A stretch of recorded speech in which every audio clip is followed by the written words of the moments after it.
이 요한복음의 저자는 이 요한복음을 기록하는 가장 중요한 목적은 예수님께서 이 인성을 뛰어넘는 신성을 가지신 분이고, 예수께서 이 그리스도라는 것을 그는 지금 굉장히 증명하고 싶어 합니다. 그래서 예수님께서 베푸신 이 기적을 예수님의 신성과 굉장히 연결시키고, 예수님께서 하셨던 이 자기 선언, 그러니까 즉 나는 빛이다, 또는 나는 생명의 양식이다, 나는 참 포도나무다 등등의 나는 뭐 양의 문이다, 이렇게 말씀하신 예수님이 자기 선언을 7가지로 정리해서 그분은 우리가 기다리신 완전한 대제사장이시며 우리가 기다리신 그리스도며 메시아라는 것을 그가 직접적으로 또 간접적으로 체험하고 경험하고 들었던 예수님의 말씀을 종합해서 이 오롯이 예수님이 그리스도라는 것을 이제 이렇게 변증하는 데 가장 온 힘을 다하여 오늘 말씀을 기록하고 있습니다.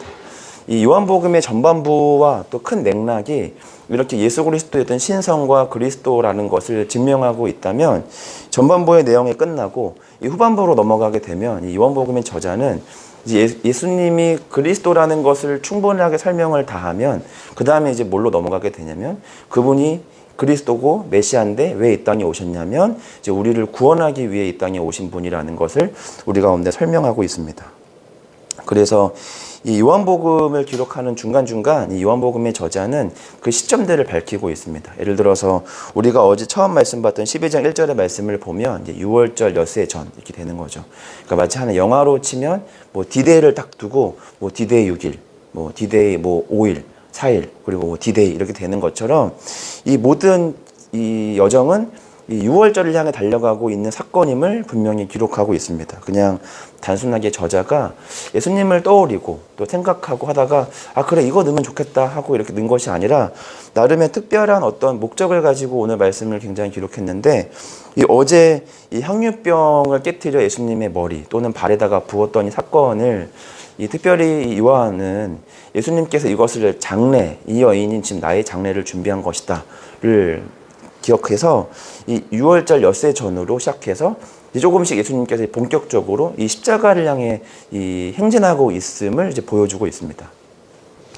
당시 예수님과 함께 동행했던 많은 제자들 뿐만 아니라 또 예수님을 이렇게 먼 발치에서 구경했던 이 많은 군중들은 당시 예수님의 말씀과 기적을 뭐 어떤 의미인지 잘 몰랐을 겁니다. 예수님이 양의 문이다 하면 그냥 그런 거 좋은 말씀인가 보다, 또는 나는 생명의 양식이다, 또는 오병이어 사건이든 다양한 기적들과 말씀들을 들었을 때는 그때 그게 어떤 의미인지는 잘 몰랐을 겁니다. 그런데 요한복음의 저자는 특별히 이게 우리의 영혼 구원과 굉장히 밀접한 관계가 있다라는 걸 하나씩 잘 설명하고 있는 거죠. 그래서 이렇게 바둑을 두면 꼭 하는 것이 바로 뭐냐면 이제 복귀하는 거죠. 이렇게 내가 거기에다가 두지 않았으면 다음에 어떤 수가 펼쳐졌었지, 그리고 내가 거기에 둠으로 어떤 일들이 펼쳐졌지, 이렇게 다시 한번 내가 뒀던 이 바둑의 한 수 한 수를 돌아보는 것처럼 이 요한복음은 예수님께서 남기신 모든 이 흔적들을 이 복음으로 좀 이렇게 끼워 맞추는데 굉장히 좀 힘을 다 쓰고 있습니다. 오늘 이 12장 12절의 첫 시작도 이제 그 이튿날이라고 되어 있죠. 그 이튿날이라고는 뭐냐면 그 다음 날이란 뜻입니다.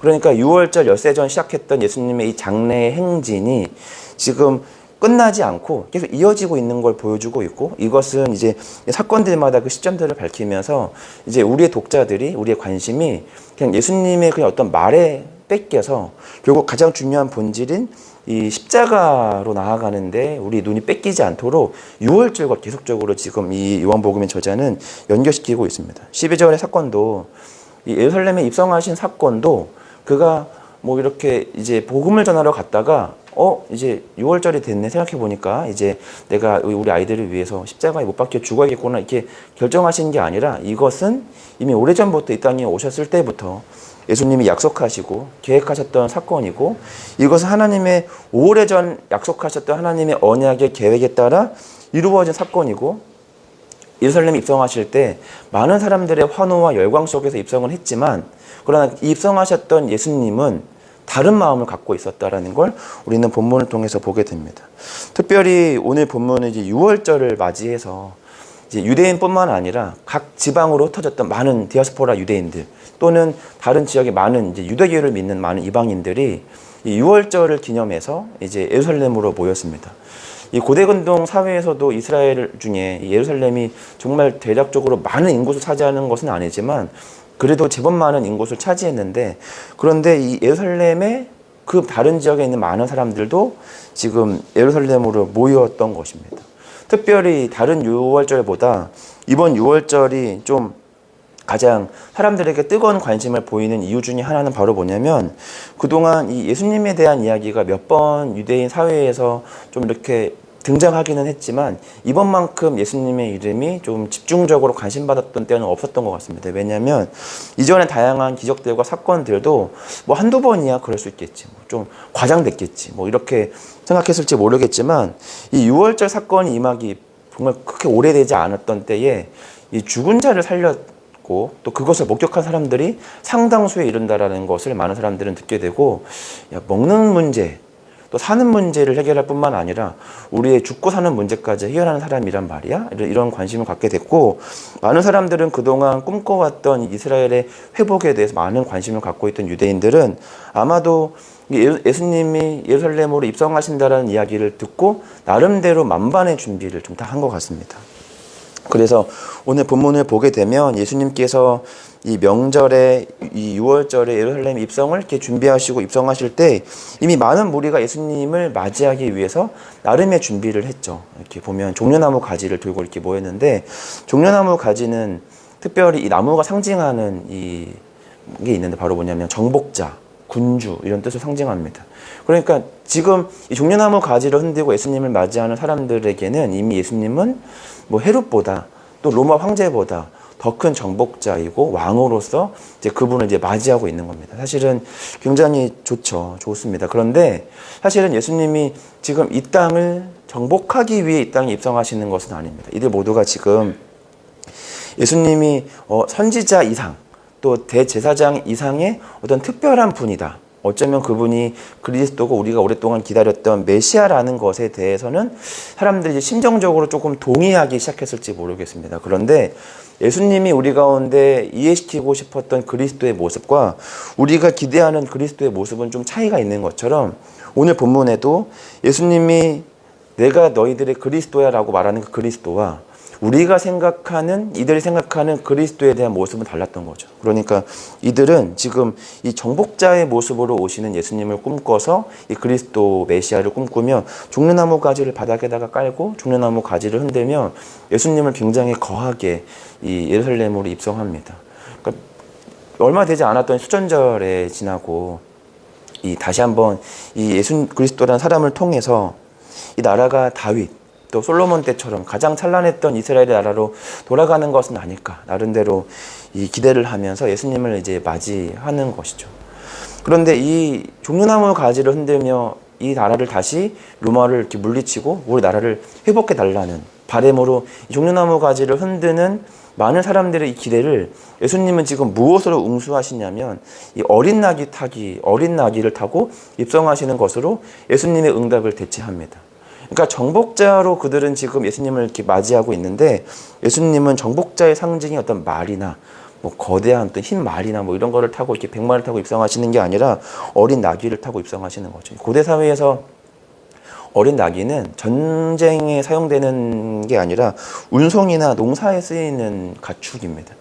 그러니까 이 정복자의 모습으로 기대했던 예수님이 어린 나귀를 타고 입성하실 때에는 사람들이 저마다 뭐가 좀 이상한데? 이런 생각을 했을 것 같습니다. 그 속내가 지금 성경에는 기록되어 있지 않아서 뭐 속내를 정확하게 알 수는 없지만, 이 종려나무 가지는 흔들고 종려나무 가지는 깔아서 이렇게 예수님을 맞이하고는 있지만 뭐가 좀 이상한데, 좀 뭔가 그림이 정복자면 좀 많은 사람들이 그 예수님의 뒤를 따르고 또 예수님도 좀 그럴싸한 말을 타고 입성하시면 참 좋을 텐데, 근데 어린 나귀를 타고 입성하신 예수님의 모습이 뭔가 좀 모양에 빠지는데 그래도 뭐 저게 문제가 되겠어라는 마음으로 이렇게 맞이를 했을 것 같습니다. 이 단순히 우리가 어린 나귀를 타고 입성하시는 예수님의 모습을 우리가 생각해 볼 때 예수님이 어떤 겸손의 모습으로 이 땅에 오신 것이 아닌가라고 우리는 좀 단편적으로 축소시키지만, 이 겸손한 모습으로 오신 것은 맞지만, 그러나 예수님이 이 땅에 오신 이유 중에 가장 궁극적인 목적은 정복자 또 우리의 어떤 바램을 이루어주기 위해 오신 분이 아니라 궁극적으로 우리가 해결할 수 없는 우리의 영혼을 구원하기 위해 이 땅에 오신 분이라는 겁니다. 오늘 이 예루살렘에 입성하는 많은 군중들을 두 부류로 나누면, 지금 예수님을 종려나무 가지를 흔들며 맞이하는 예수님을 맞이하는 열광하는 부류와 또 오늘 이 17절부터 19절까지 바리새인들은 뭐냐면 우리가 하는 일에 쓸데없다. 온 세상이 그를 따른다. 이렇게 비아냥대는 것처럼 지금 어떠한 무리는 굉장히 냉소적으로 예수님의 입성을 굉장히 뜨뜨미지근하게 이제 반응하고 있죠. 두 무리는 그렇게 바라보고 있습니다. 그러니까 사실은 굉장히 다르죠. 굉장히 환호하거나 굉장히 냉소적이거나. 그런데 사실은 두 부류가 한 부류는 굉장히 열광적으로 주님을 맞이하고 한 부류는 굉장히 냉소적으로 주님을 대하고 있지만 사실은 두 부류가 대하고 있는 방식이 다를 뿐 사실은 그 통례는 같습니다. 예수님을 통하여 우리의 욕망을 이루고 싶은 사람이 있지 또는 한 부류는 예수님을 제거함으로 그들의 욕망을 이루고 싶은 사람. 이게 두 부류인 거죠. 결국 예수님을 영광스럽게 환영하는 사람도 예수님이 우리에게 주시는 것에 대해서 관심이 있지는 않습니다. 우리가 바라는 걸 이루어 주실 분으로 그분을 모시는 거고. 그러니까 예수님이 있어야만 우리의 꿈이 이루어진다고 생각하는 부류가 있고 예수님이 없어야만 우리의 꿈을 이룰 수 있다고 생각하는 부류만 지금 이 오늘 본문에는 존재합니다.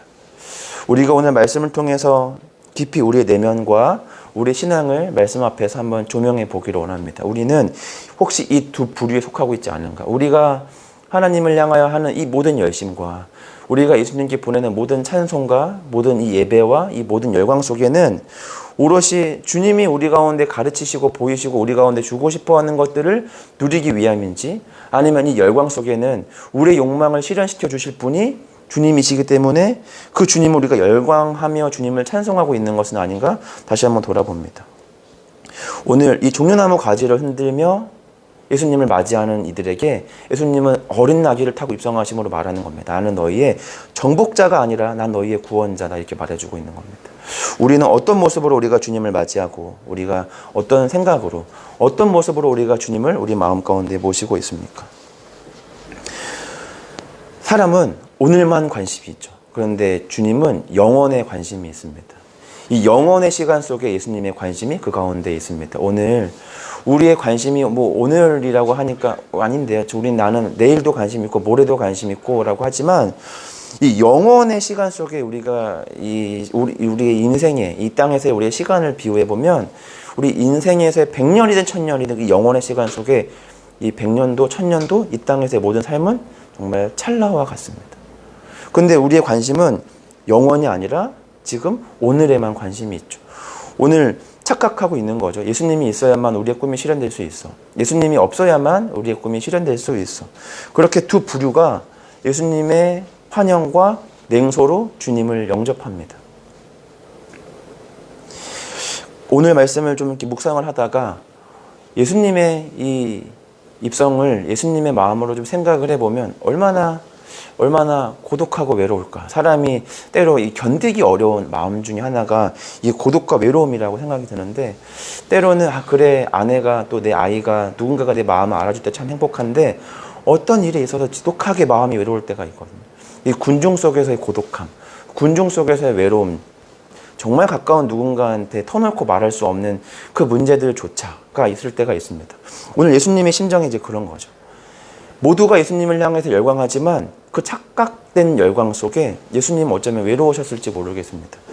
자신들을 위하여 구원하러 이 땅에 오신 예수님을 굉장히 냉소적으로 바라보는 바리새인들의 따가운 눈초리와 냉소적이고도 그 염세적인 그 태도를 예수님은 아시지만 예수님은 오늘도 그 십자가의 길을 가는 걸 주저하거나 멈추지 않습니다. 오늘 이게 하이라이트인 거죠. 인간이 예수님을 향하여 드리는 모든 열광도 많은 부분 이 두 부류에 속할 확률이 굉장히 높습니다.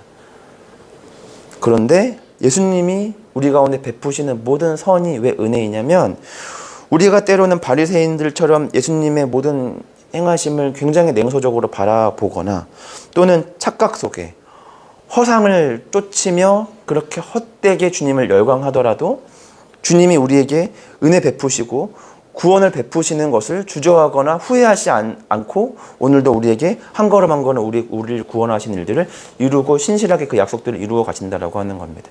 우리의 연약함이, 우리의 부족함이, 우리의 불신앙이, 우리의 죄가 주님의 사랑을 절대 끊을 수 없습니다. 사탄은 욥기에 등장하는 것처럼 늘 우리의 작은 잘못을 크게 부풀려서 우리를 주님의 앞으로 우리를 그렇게 침소합니다. 하나님 제가 저랬는데요. 그리고 우리 마음에도 우리 가운데 그런 죄책감들을 불러일으키는 거죠. 네가 그리스도고 네가 그렇게 은혜를 받았는데 네가 그런 직분을 받고 네가 그렇게 은혜를 받고 네가 그렇게 신앙생활을 하면 되냐? 맞아, 안 되지. 사탄의 침노에 그 침소에 우리 스스로도 그렇게 납득할 때가 굉장히 많습니다. 왜냐하면 사람에게는 그 선한 양심을 사탄이 아주 교묘하게 건드려서 맞아, 내가 그러면 안 되지. 아, 진짜 이거 못하겠다. 못하겠다. 나 교회도 못 나가겠다. 우리를 그렇게 하나님 앞에 수고하고 열심히 하지 못하도록 절망하는 거죠. 그런데 하나님은 끄떡이 없으십니다. 우리를 구원하는데 전혀 주저함없이 우리가 온전하게 깨닫는 그 자리로 온전하게 나아갈 수 있도록 포기하지 않으신다라고 하는 겁니다. 오늘 이 순간은 결국 두 부류밖에 없습니다. 허상을 쫓아 열광하는 사람들이든 자신의 꿈을 이루기 위해 예수님을 제거하는 사람들밖에 없습니다. 그런데 그 예수님은 포기하지 않고 십자가의 길을 담대하게 나아갔고 그 십자가의 보혈의 피의 그 열매는 맺혀집니다. 냉소적으로 주님을 따랐던 사람들, 또 자신의 꿈을 위해 주님을 따랐던 사람들이 점차 가치 있는 것, 또 본질적인 것, 무엇을 쫓아 자신들의 인생과 시간을 써야 하는지를 깨닫게 됩니다. 그 이야기가 바로 이 반전의 이야기가 사도행전의 이야기입니다.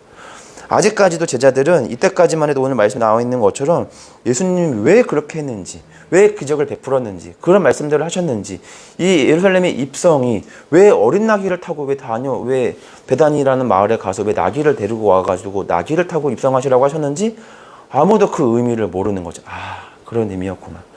지금 우리가 예수님을 향하여 펼쳐 보인 모든 이 열광의 이 잘못된 허상을 예수님은 어린 나귀를 통해 우리 가운데 꾸짖고 우리를 인도하고 계셨구나라고 하는 겁니다. 오늘 우리가 말씀을 듣는 이 말씀 앞에서 우리는 좀 달라야 됩니다. 오늘 이 두 부류가 아니라 또 다른 부류로 우리가 이렇게 분류가 되어서 예수님께서 우리 가운데 주시는 것이, 말씀하시는 것이, 이 기적이 어떤 의미인가를 깨닫고 그 본질적인 의미로 나아가는 겁니다. 하나님이 이 오병이의 사건들을 베푸심으로 하나님이 우리 가운데 말씀하시는 건 뭐냐면, 먹고 사는 문제를 내가 해결하듯 우리의 영혼, 다시는 줄이지 않은 생명의 양식이 나 자신이라고 하는 것처럼 지금 우리 삶에도 하나님은 여전히 오병이어와 또 빛과 다양한 기적들을 우리 삶에 고치시고 회복하시고 보여주고 계십니다.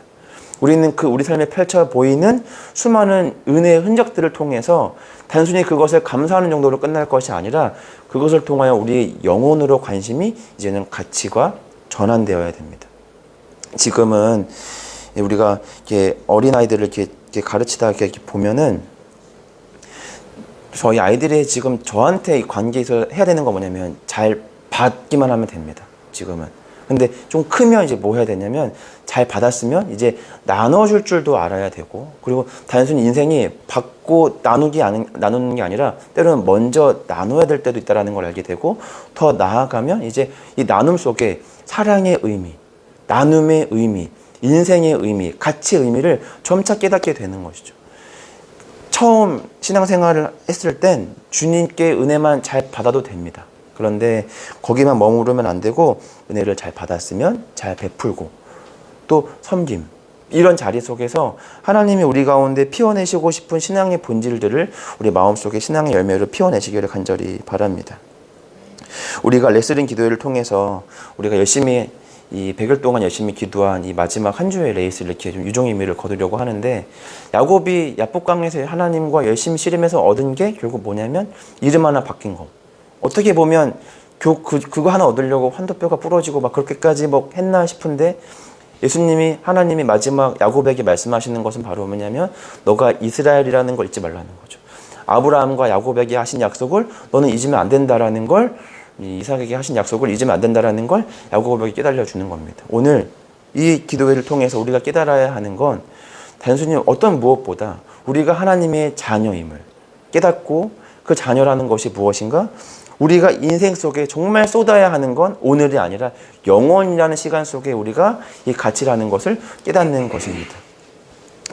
이 시간 이 말씀 앞에서 욕망을 내려놓고 주님이 주시는 것이 무엇인가를 보고 주님이 주시는 걸 은혜로 누리며 살아가는 우리 모두가 되기를 간절히 소망합니다. 우리 세 가지 기도 제목 가지고 함께 우리 기도하겠습니다. 첫 번째로는 오늘 말씀을 기억하면서 욕망에 사로잡히지 않고 주님의 뜻에 관심을 두는 우리가 될 수 있기를 원합니다. 우리가 욕망과 기대에만 사로잡혀 주님을 진정으로 주시고자 하는 것들을 우리가 놓치고 있지는 않았는가. 종려나무 가지를 흔들고 환호했던 군중들처럼 세상적인 것들을 바라보지 않게 하시고 주님께서 주시는 영혼과 생명과 구원의 가치를 깊이 깨닫게 하여 주셨소서. 두 번째로는 정체성을 기억하게 해달라. 우리 기도했으면 좋겠습니다.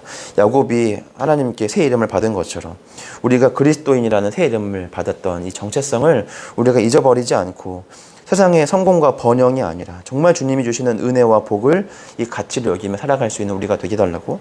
마지막 세 번째는 레슬링 기도를 통해서 주님의 뜻에 순종할 수 있는 마음을 배울 수 있도록 함께 우리 세 가지 기도 제목 가지고 기도할 텐데 우리 주기도문 하심으로 우리 기도의 자리로 나아가겠습니다. 하늘에 계신 우리 아버지, 아버지의 이름을 거룩하게 하시며 아버지의 나라가 오게 하시며 아버지의 뜻이 하늘에서와 같이 땅에서도 이루어지게 하소서. 우리에게 일용할 양식을 주시고 우리가 우리에게 잘못한 사람을 용서하여 준 것 같이 우리 죄를 용서하여 주시고 우리를 시험에 빠지지 않게 하시고 악에서 구하소서. 나라와 권능과 영광이 영원히 아버지의 것입니다. 아멘.